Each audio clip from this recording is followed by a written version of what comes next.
À tous, bien-aimés dans le Seigneur, et bienvenue à 5 minutes dans la Bible. Dans la vie, nous avons tous des attentes et espoirs. Certaines personnes attendent et espèrent un avenir brillant.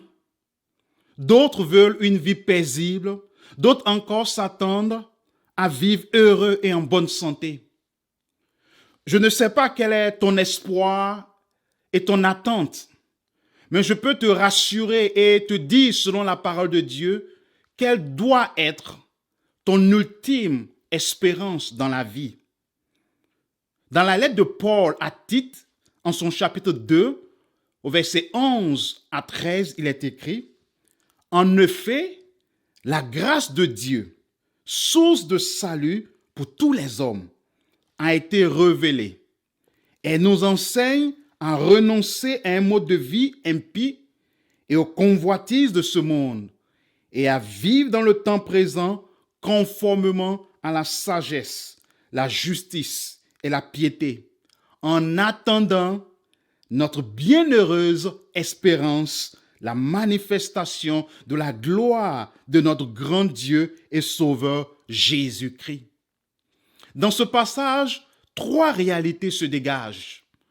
Premièrement, nous sommes sauvés par la grâce de Dieu qui a été manifestée dans l'envoi de Jésus-Christ et par son œuvre rédemptrice à la croix. À cette grâce, nous répondons aujourd'hui avec gratitude et reconnaissance. Car n'eût été l'intervention gracieuse de Jésus-Christ en notre faveur, nous serions toujours morts dans nos péchés.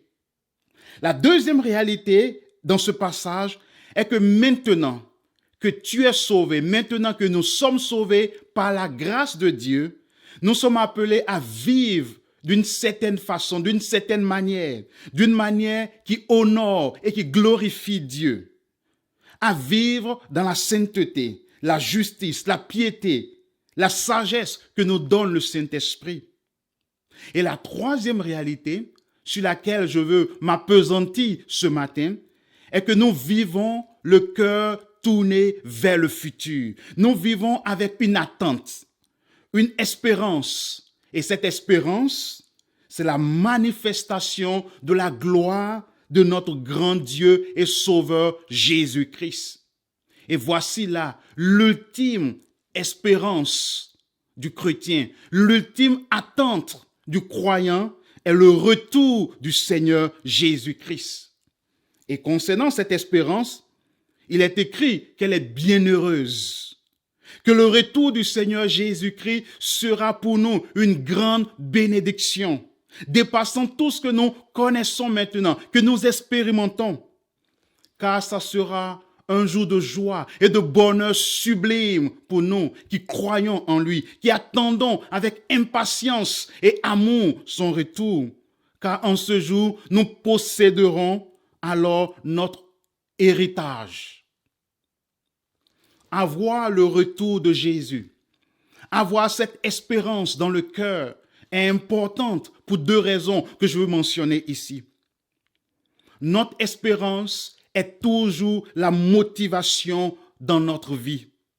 Ce que nous attendons dans la vie nous donne la force, la détermination de surmonter l'obstacle qui pourrait se dresser et nous empêcher de l'obtenir.